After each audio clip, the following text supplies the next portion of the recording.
All right. So for today, we are taking an intermediate level approach to 2D-FM, what I believe is intermediate level, because you are not using things in 2D-FM that were that are not, how can I put it? They're not, you're using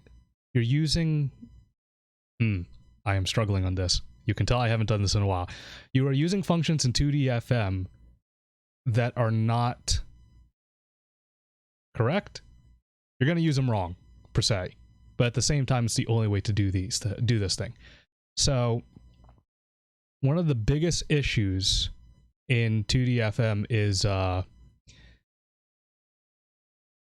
when you switch sides, all your inputs are reverse. Now, that would make sense, except it doesn't work out when your character is still facing the wrong direction. So if you jump over an opponent and you want to air dash forward, you're going to actually air dash backwards. And actually, I'm going to demonstrate that using my game, because it was a huge issue that I was going to try to fix and that I never fixed, and my friend hated me for it, but that's neither here nor there. So, let's open up my game. Do a test play. That's fine. Infinite time, that's fine. Okay.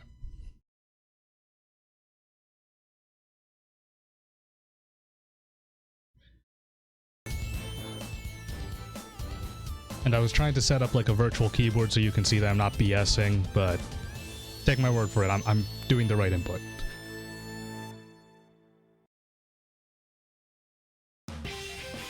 So this character has an air dash. Double tap forward for back, double tap forward for forward.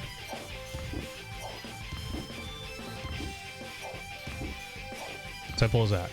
But if I jump over the character, he's gonna air dash backwards when I do a forward air dash, if I can jump forward, as you can see. That's because the second he jumps over the opponent, 2D-FM thinks he is already facing the other direction, which, as you can see by the sprite, he's not, and as you can see by my input, he's not. So in order for him to air dash forward, I actually need to do that backwards. So in order to fix this, I've created a script that flips all inputs. So we're going to go back to our test game where I actually created it. Desktop, desktop, desktop. New game and open. So I created it using Soshin Day, and I don't recall where I had the input generate, but I had it generate somewhere. It's skill 2.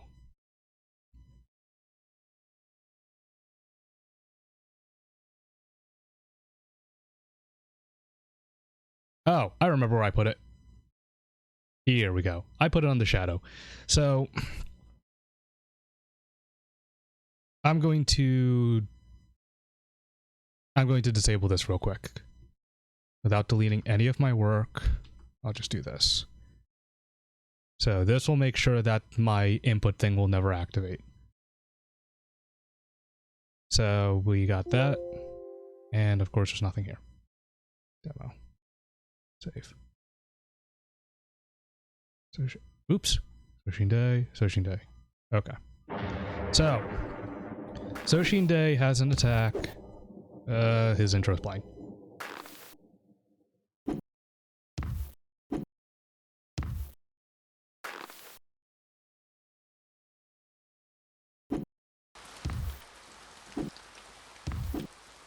So Soshin Day has an attack where he dashes forward like that from the air.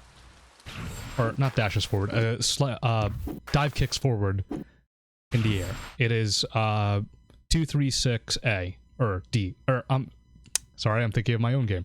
Quarter circle forward light punch, let's say. That's how you do that input. If I do that on the other side, I can't do it.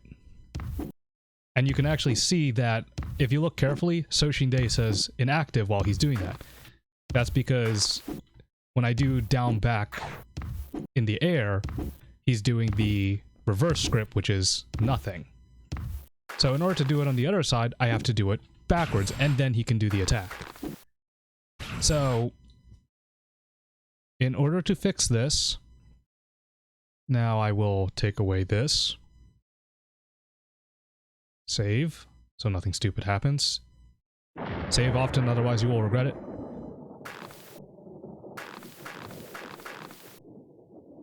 So he can now do the attack. Okay.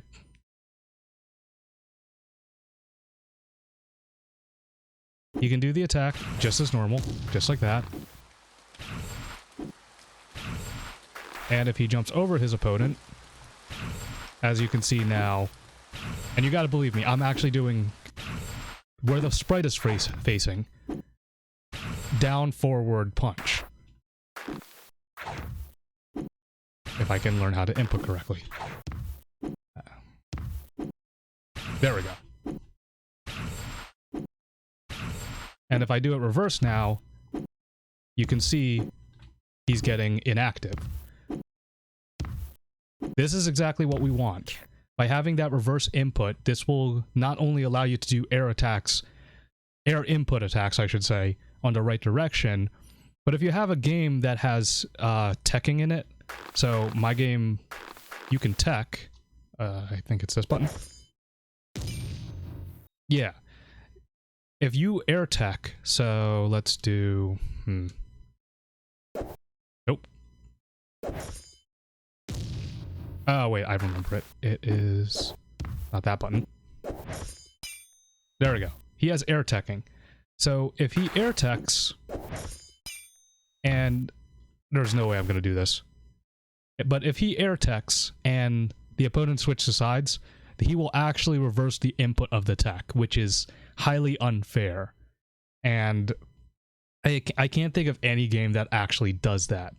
So you could apply this reverse script to all attacks, and all you have to do is simply put a new skill and a variable in front of that, or a normal skill, a reverse input of that normal skill, and a variable in front of both, just switching the two. So let's do that. So let's examine first what we're going to do as a quick overview. We're going to use the shadow as our basis, and we're going to have two skills. One skill that will be your detection, telling you, hey, this person is in front of you. And then another one that says, hey, they are not in front of you. That's all you really need.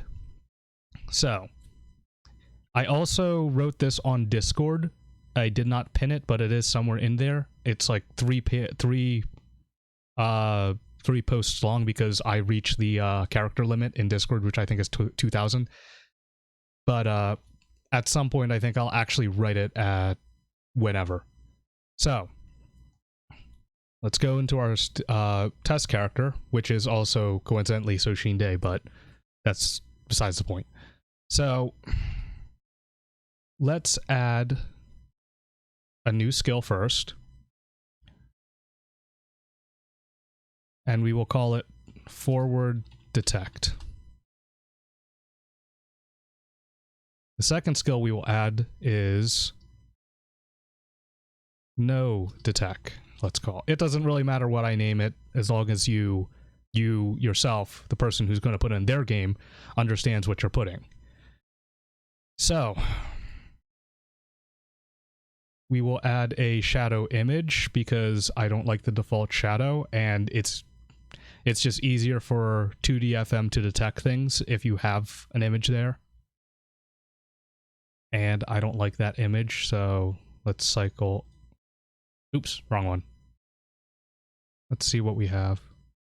That's also the wrong one. There's the image. I don't think I added a shadow image here. I think they're all Soshinde sprites. And yeah, I think I'm there. Okay. So this is fine. We'll use something stupid. Yeah, that'll do for a shadow. It doesn't really matter. Color modification. Not that one. Not that one.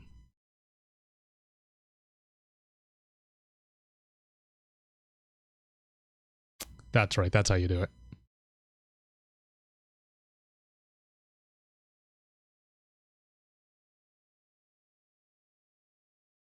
I know I did one of these. Here it is.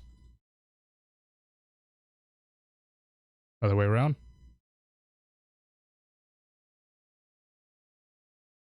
Nope. Okay, we'll go with black since we're going for a shadow. I remember I did something to make this invisible, but I honestly don't remember at this point.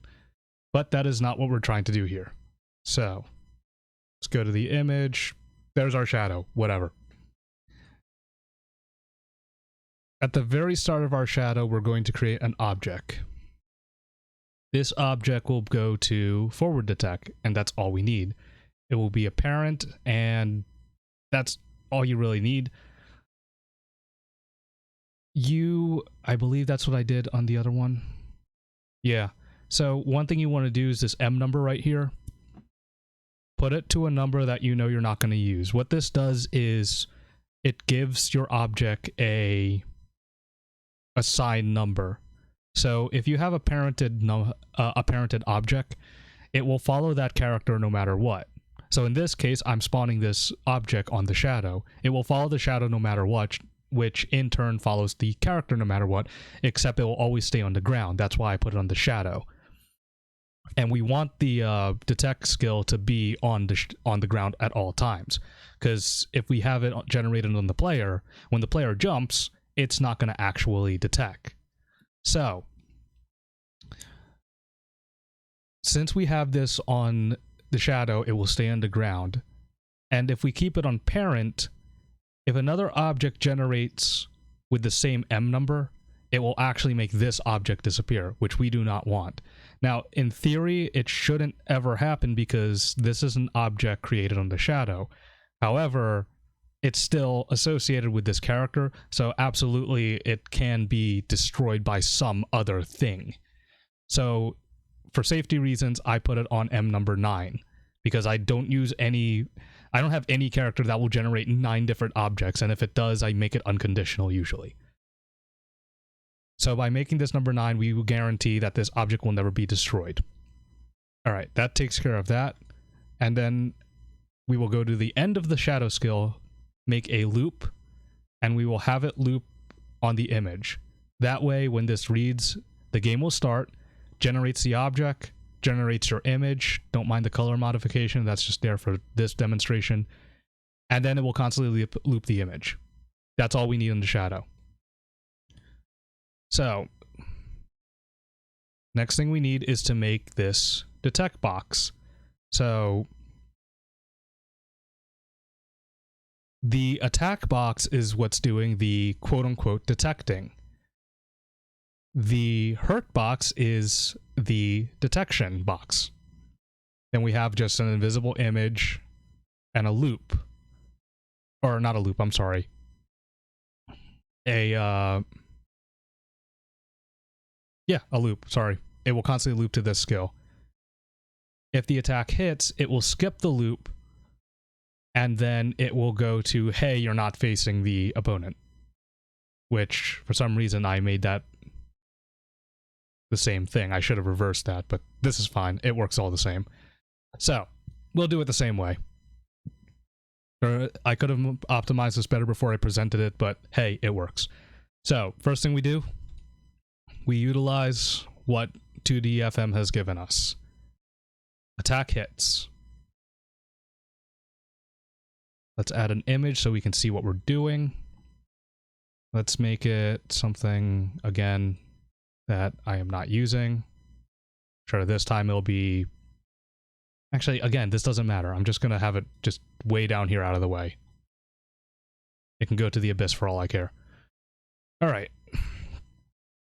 So now we need an attack box, and you want this attack box to go all the way to the right. Remember when you create everything in 2DFM, it's priority player 1. So you don't need it to go into back. We only need to make sure that it's saying it's seeing what's in front of it. So what I've done here was I made a small box by 10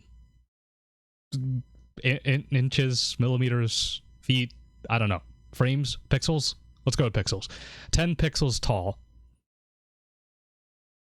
And I made it go pretty much indefinitely to the right. So I'm not going to recreate this. I'm just going to copy and paste. Remember, your Windows hotkeys still work. So there you go. You want to put continue hits on and guard fail on. The continue hits is just a precaution, but what's actually going to happen here when we complete the script, it's going to constantly regenerate this object. So theoretically, continue hits doesn't really need to be there, but it is a safeguard, and safeguards are good. Now the next thing is that attack needs to hit something. So again, I made a box that is 10 by 10 pixels wide and tall. So we're going to add that in. Now, what's supposed to happen is this attack needs to hit this blue box. And since it's on the shadow, which is never moving up and down, that guarantees that these will always collide. When they collide, it will... Hey, someone talked. That's interesting. I will answer that in a second. When they collide, it will detect that there is someone in front of them. Now, someone that needs to go away. Why is my chat all the way down there? All right. So someone asked what I'm trying to do here since he tuned in a little late, which is fine. That is perfectly fine. What I'm trying to do is solve or rather not trying to do, I already solved it. What I'm demonstrating here is how to solve the issue of when you jump over your opponent, all your inputs become reversed, but your sprite is still facing the wrong way. So if you have an attack in the air that's down forward punch, you have to actually do down backwards punch for your character to input it. So this actually fixed that. So, where was I? Okay, I got the attack box and the detect box. Or, the detection box and the hurt box. So now the next thing we want to do is add a loop. So we're going to add a loop, script movement, go to skill. Come on, mouse. Go to skill. I'm probably going to need to rename this because I probably looped it incorrectly. Again, it works. It's just... I should have probably named things better. All right. So now we need a variable. This variable will tell us... and will activate... It's our on and off switch. It will tell us reverse the skills or don't reverse the skills. So, condition fork variable. I will use character variable P. And I believe it's supposed to be replace first. Yes, replace. We have our image again and an end skill. So we'll do image and end skill. I believe I set this to 5 or 20. Nope, I set it to a wait time of 1. Okay. So I remember when I was testing this, I had to set the wait time to something else besides 1, but apparently I got it to work. So we'll go with it. Now the last thing in the script is having the no detect skill. So I lied, that is not the last thing, but it's okay. Now all I'm doing is copying pasting an image and the end skill. The end skill just makes sure that everything stops. This variable replaces to 1, and when this is activated, it means they are not in front of the person, and the reverse skill will have to be activated. Now, the last thing we had to do, I'm sorry I was lying, is this detect skill. If the attack hits, it's going to skip the go to skill and go to the variable. This guarantees that it is always playing this loop.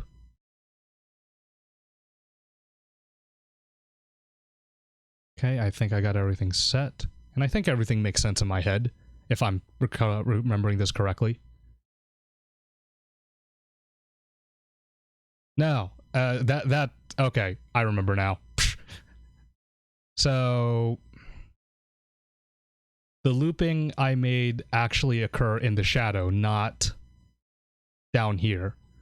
So if I was smart, I would have generated the object once. So, and then I would have looped this skill, but I wasn't smart. So the way I designed it was, yeah, we're going to loop the shadow indefinitely. So that way it constantly generates this object. I might have had a reason for that, but right now I can't remember. I remember. This is to prevent this is to prevent infinite loops and bugs.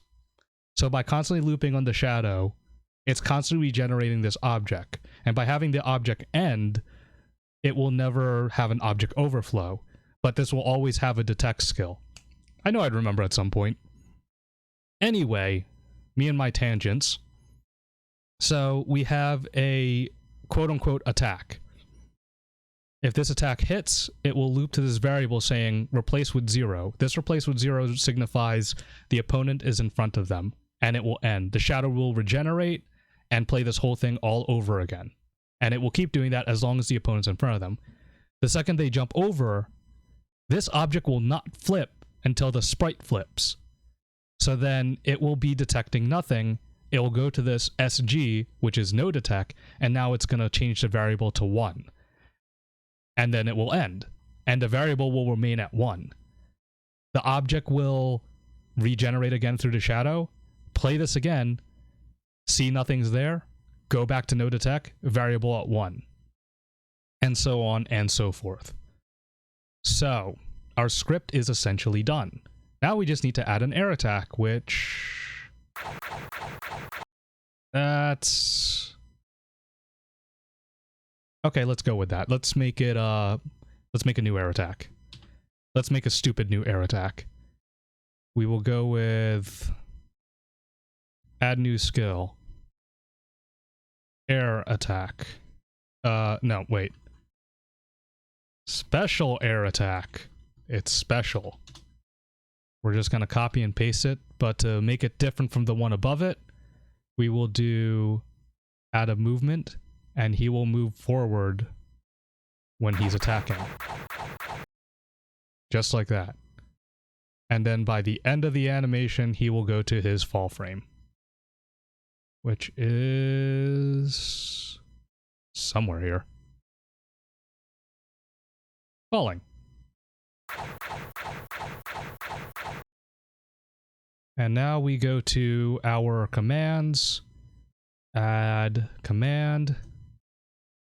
Air special attack. I put an apostrophe in there, whatever.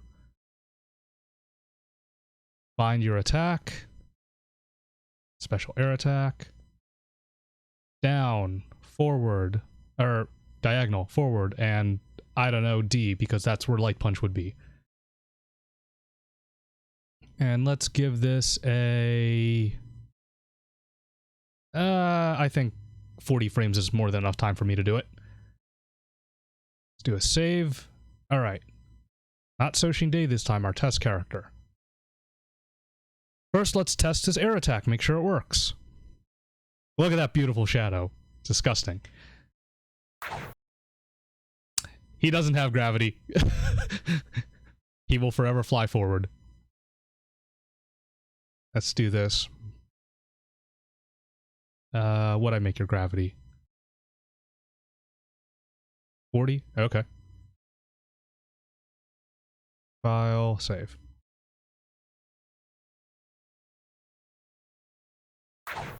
There we go. There's his special move, air attack. He will just jump in the air, move forward, and slash.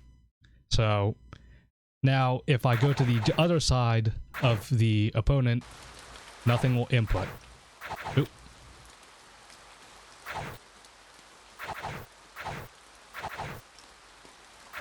Getting some sound loops, but that's fine. So as you can see, I can't do... if I reverse input it, I can do it. Just like that. And that's what we're fixing. So we're going to take this and copy the skill, add a new skill, and we'll do special attack reverse. So all we have to do, actually, I'm sorry, we don't copy that. We we copy the skill or attack that is supposed to be opposite of it. So in this case, we have down forward D. Well, do we have a D? No, we don't. Okay, I guess I'm changing this. Let's make it A, because we have an air attack for A. So we have down forward A. If you go to the other side and you do, if he goes in the air and does down back A, nothing will happen. So we want this to be his air attack. So we'll just copy and paste his air attack. Now we go into add command and we do air special attack reverse. And we will do the opposite input. Down back A. And we will add air attack reverse. Or special attack reverse, whatever. Same input time. So what we have so far, we haven't implemented the reverse script. We have his air special attack, which is down, it's A now, down forward A. And his special attack reverse, which is inputting twice because of the command input, but that's fine. You can see in the top left that I am doing not his basic attack, which is that. You can see air attack on the top left. I am inputting special attack reverse. So as you can see, when I jump over him, I'm getting special attack reverse because everything is reversed. Which again, that's what we're fixing. So now, the final thing we do, we go before the actual attack, the very beginning of the attack. Condition fork, variable, character variable P. If it's the same, we're going to go special attack reverse. Oh, no, that's wrong. Not there. If we put in the very beginning, there's going to be looping problems. Put it on the very first active frame. So in my case, oops, nope, not add a new skill. So in my case, it's this defense frame. And we're going to do the same thing here. Character variable P, if it's the same, which is in our case 1, go to the first active frame. So both of these go to active frame 2, not active frame 1, because if you do that in the variables, it's going to constantly loop between the two and then your game will crash. So finally, we can still do down forward punch, and he will do his fancy air attack. And if we do down back, he does the reverse. But when we switch sides, ta-da! He does it on the right direction now. Oops, I messed up. I am definitely over his head. I am definitely switching sides. And if I do the basic one, he does reverse. So that's all that script does. It crashed.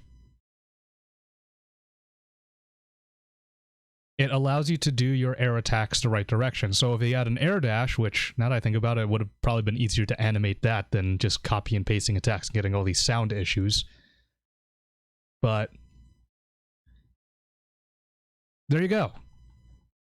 Now, the reason for the attack box being way down here is just so it doesn't interfere. Something doesn't interfere with it. Because these detect boxes will collide with other things. So let's say, I think it's this one.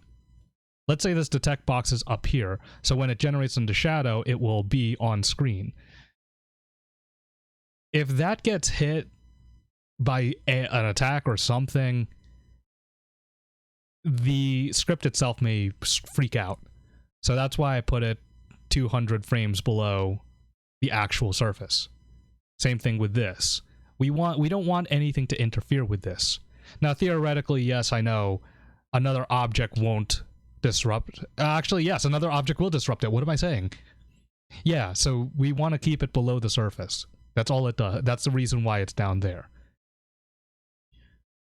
And that is actually it. You can implement this to anything. Actually, why don't we make an air dash? So, just to drive home the point. Air dash forward. That's not how you spell forward, but whatever. Air dash back. So, we'll do this. Give it a movement. I don't know, like 10. Yeah. It will last 15 frames, I guess. 25 frames? Yeah, sure, let's go with that.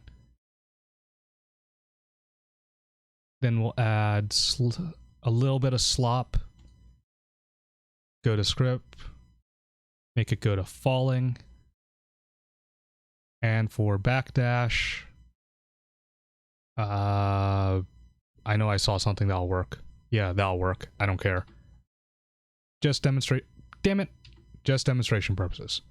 So we'll go to move, negative movement, negative movement. Make it last 25 frames. Add another movement. Give slop. A little bit of hang time. Script movement, go to skill. Falling. All right. Now we go to our commands. These are less complicated commands, so these can go in the bottom. Air dash forward. And air dash backwards. I guess 20 would be good enough for this. Air attack, special, air dash forward, neutral, forward, neutral, or forward. And then for backwards, scroll down, air dash backwards. Oops, one too many. Neutral, backwards, neutral, backwards. Save. All right. Now he should have an air dash. That actually looks pretty cool, I'm not gonna lie. I don't know why a sound effect is still playing, but... Alright, so now that we have an air dash, if he does it on the other side, he will... There you go. That is me doing forward, but air dash back is coming out. So in order to fix this, we have our script set up, we don't need to do anything else. All we gotta do, condition fork, variable, character variable, it's the same. Go to first active frame of the opposite skill. Condition fork, variable, not O, P, replace, it's the same as 1. First active frame. So when this script reads and it says that you are no longer facing your opponent, reverse the inputs. There you go. So now he is air dashing the correct direction. That was me actually doing an air dash backwards. I wanted that. Oh, I never gave him an active frame, so he can just fly right through the opponent. That's funny.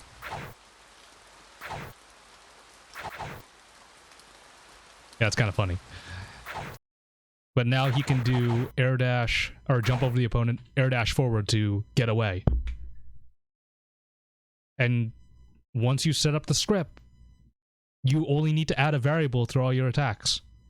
If you have an attack that is an air attack and it's down forward light punch, but there's no down back light punch, then do air light punch as your opposite skill.